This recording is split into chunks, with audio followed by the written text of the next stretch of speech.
আসসালামু আলাইকুম। Stock analyst বিডির YouTube channel এবং ফেসবুক পেজে নতুন ভিডিওতে স্বাগতম জানাই। গতকাল আসলে অনেক বিজি ছিলাম, এই জন্য আসলে ভিডিও দেওয়া হয়নি। অত্যন্ত আন্তরিকভাবে দুঃখিত। আজকে 6 এপ্রিল সোমবার। এই সপ্তাহের আরও 3 কর্মদিবস রয়েছে। ঢাকা স্টক এক্সচেঞ্জের জন্য কিছু পজিটিভ নিউজ রয়েছে এবং ওভারঅল আরও কিছু নিউজ রয়েছে, শেয়ার করব ইনশাল্লাহ। আশা করি সাথেই থাকবেন। আজকে মার্কেটটা আমাদের দারুণভাবে কামব্যাক করেছে, 10 পয়েন্টেরও বেশি বেড়েছে। 148টা কোম্পানি রিকভার করেছে এবং 171টা কোম্পানি কিছুটা কারেকশনে ছিল। এবং এই মুহূর্তে পুঁজিবাজার নিয়ে সর্বশেষ যে লেটেস্ট নিউজ, পুঁজিবাজারের উন্নয়নে 3টি নতুন আইন আনছে সরকার, অর্থমন্ত্রী বলেছেন। দেশের পুঁজিবাজারকে গতিশীল ও প্রাণবন্ত করতে একগুচ্ছ সুনির্দিষ্ট পরিকল্পনা গ্রহণ করেছে সরকার।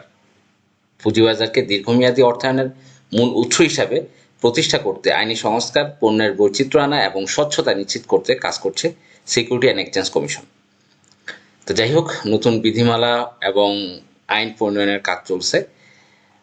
এবং আমাদের মার্কেট নিয়ে যে কথাটা আমি বলতে চাই, আসলে আমরা অনেক বেশি প্যানিক থাকি। গত বৃহস্পতি এবং শুক্রবার, শনিবার যারা প্যানিকড হয়েছিলেন গতকাল, তারা কিন্তু সেল করেছেন এবং প্যানিক সেলের কারণে কিন্তু তারাই কিন্তু বেশি দামে আবার শেয়ারটা বাই করতে হয়েছে বা অনেকের ক্যাশ ফ্রি রয়েছে। আসলে এই মার্কেটে প্যানিক হওয়ার কিছু নাই।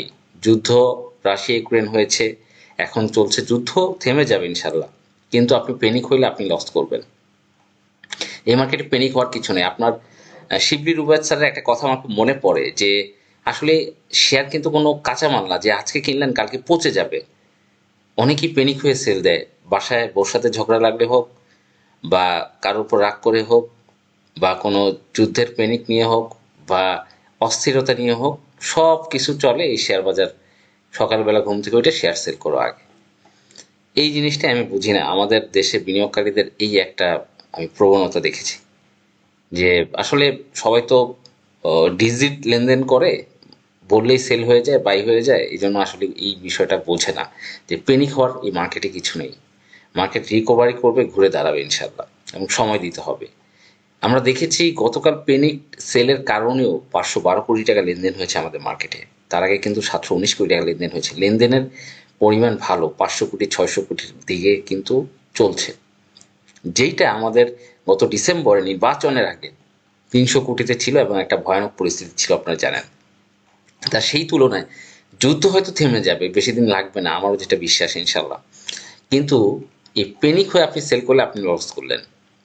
যাই হোক, আজকে মার্কেটে অনেক স্টকগুলো রিকভারি করেছে। টপে আমরা দেখেছি একটি low paid of share BD Autocar, আপনারা জানেন এটা কিন্তু প্লে হচ্ছে, ফুল স্কেলে প্লে হচ্ছে। আগে 100, আমরা এটা নিয়ে অনেক ভিডিও করেছিলাম, আমাদের চ্যানেলে আছে এবং সেখানে আমরা বারবার কথা বলেছিলাম।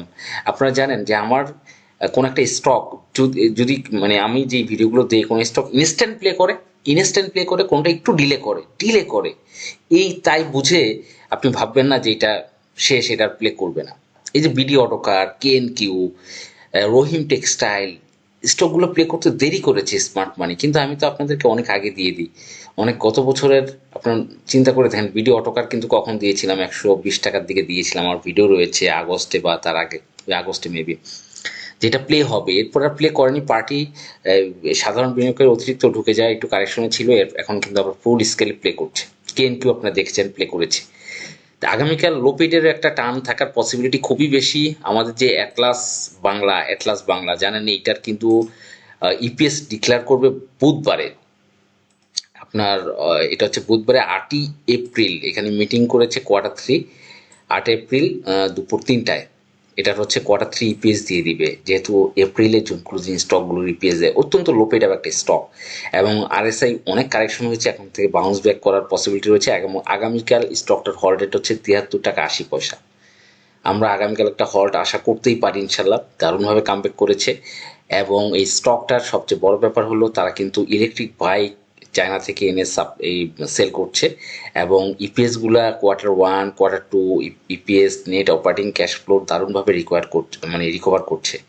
এবং আমি আশাবাদী স্টকটা যেভাবে ইপিএস রিকভার করছে, ন্যাব 121 টাকা এবং এটার কিন্তু রিজার্ভ রয়েছে 352 কোটি টাকা, কোনো ধরনের লোন নেই। এই স্টকটা ইপিএস গুলো প্লাস দেওয়ার সাথে সাথে আমি আশাবাদী এটা কিন্তু স্মার্ট মানি 300 টাকা পর্যন্ত নিয়ে যাবে। এটার ইতিহাস আছে। আমরা যদি উইকলি চার্টে দেখি, এটা কিন্তু বেশি দিন না, এটা কিন্তু ফ্লোর প্রাইস ছিল কিন্তু 104 টাকার উপরে। এরপরে এই লো স্টকটা স্মার্ট মানি এটাকে কিন্তু একদম লোয়ার লোতে নিয়ে এসেছিল। এবং আমরা উইকলিতে যেই ফিবোনাচি রিট্রেসমেন্ট সেখানে দেখতে পাচ্ছি, এটার একটা ভয়ঙ্কর পতনের পরে এটা কিন্তু কিছুটা ঘুরে দাঁড়িয়েছিল এবং কিছুটা রিটেস্ট করছে, এবং আশা করব এটা কিন্তু ঘুরে দাঁড়াবে আগামীকাল। এবং সবচেয়ে বড় ব্যাপার হলো এই কোম্পানিটা ইপিএস প্লাস হওয়ার সাথে সাথে এটা কিন্তু একটা বড় বিগ প্লেতে রূপান্তর হবে। 2026-27 আমরা ধারণা করছি প্লে করবে, এবং এটার কিন্তু হিস্টোরি ভালো। আগে ডিভিডেন্ড তারা পে করতো, এবং রিসেন্টলি কিছুদিন তারা ইপিএস নেগেটিভের কারণে করতে পারছে না। এবং আশা করি এবার প্লাস হলো। যখন এইটার কিন্তু ইপিএস নেগেটিভ ছিল তখনই কিন্তু তারা ডিভিডেন্ড স্টক দিয়েছে। দেখেন 2017, 18, 19-এ তাদের ইপিএস কিন্তু 19-এ রিকভার করে ফেলেছিল, প্রায় 99 পয়সাতে এনেছিল। এবং আপনি যদি দেখেন ডিভিডেন্ডও দিয়েছিল কিন্তু 17, 18, 19, 20, 99 পয়সা ইপিএস রিকভারি করে মাইনাস ছিল, সেখানেও কিন্তু 5% ক্যাশ দিয়েছে। এবং 17 সালে স্টক এবং ক্যাশ দুইটাই দিয়েছে, 18 সালে স্টক দিয়েছিল। তো একটা দারুণ প্রাণবন্ত শেয়ার, দীর্ঘদিন পরে একটা এটা রিকভার করতে যাচ্ছে। আমরা আশাবাদী এটা একটা বিগ র্যালি করবে। এবং এটার পাবলিক হোল্ডিং মূলত 93 লাখ শেয়ার রয়েছে মার্কেটে, বাকি শেয়ার হচ্ছে গভর্নমেন্টের কাছে এবং আইসিবির কাছে রয়েছে। এটার ফ্লোর প্রাইস 104 টাকার উপরে রয়েছে এই মুহূর্তে। এবং লো পেইড আপ যখন প্লে করে, লো পেইড আপ অনেকগুলি স্টকই কিন্তু লিব্রেন, ফিউশন, বঙ্গো, স্কেন, কিউ আপনারা দেখেছেন আজকে ঘুরে দাঁড়িয়েছে। এবং ইপিএস উপলক্ষে আশা করবো এটা কালকে ঘুরে দাঁড়াবে। এবং এই মার্কেটে মূল বিষয় হলো আপনাকে ওয়েট করতে হবে। একটা স্টক এক জায়গায় বাই করে আপনি যদি স্টপ লস নেন, আগে দেখেছেন গতকাল তার স্টপ লস নিয়েছে, ভাবছে মার্কেটে আরো অনেক কারেকশন হবে। আমাদের এই মার্কেটের মূল সমস্যা হচ্ছে আমরা সাধারণ বিনিয়োগকারীরা যদি একটা পত্রিকার নিউজ পাই বা ট্রাম্প এই বলেছে এই করেছে, মনে হচ্ছে যে ট্রাম্প তো ও অসম্ভব উল্টাপাল্টা কিছু বলেই, মনে হয় যে ওইটা এখনই বাস্তবায়ন হয়ে গেছে, আমরা সেই মনে করে সেল করে ফেলি, বা এই এই এই মনে করে আমরা প্যানিকড হয়ে যাই। এইটাই আমাদের মার্কেটের সবচেয়ে বড় দুর্বলতা। এটা আমাদের কাটায় উঠতে হবে। এই হচ্ছে বিষয়, যে একটা জিনিস রাতারাতি হয় না, আমরা তো রাতারাতি বাই সেল করে ফেলি। তো এই বিষয়টা বুঝতে হবে যে আপনি যারা গতকাল প্যানিকড হয়ে সেল করছিল তারা আজকে দেখছে যে মার্কেট রিকভার করছে, ভবিষ্যতে ইনশাল্লাহ করবে। এবং মার্কেটের এই মুহূর্তে যদি আমরা দেখি একটা স্ট্রং সাপোর্ট রয়েছে 5070-এর দিকে। ট্রেন্ড লাইনে আমরা যদি আঁকি, এখানে দেখা যাচ্ছে যে আগের এবং 5100 এবং 5070 এই আশেপাশে একটা ভালো স্ট্রং সাপোর্ট রয়েছে। এবং শুধু তাই না, যদি আমরা এটা ফিবোনাচি রিট্রেসমেন্টে দেখি, সেখানেও কিন্তু দেখতে পাচ্ছি যে 0.618 যে গোল্ডেন রেশিও, সেখানেও কিন্তু একটা সাপোর্ট রয়েছে 5018-তে রয়েছে সেটা। এবং সাপোর্টের খুব কাছাকাছি কিন্তু তার অবস্থানটা আপনারা দেখতে পাচ্ছেন। এই 5100 বা 5018 এর ভিতরে কিন্তু অবস্থানটা করছে, খুব বেশি না গ্যাপটা। যে কোনো মুহূর্তে কিন্তু মার্কেট ইউটার্ন করবে, আমরা আশাবাদী। যাই হোক, ধন্যবাদ, ভালো থাকবেন। পরবর্তী ভিডিও দেখা আমন্ত্রণ রইল। আসসালামু আলাইকুম।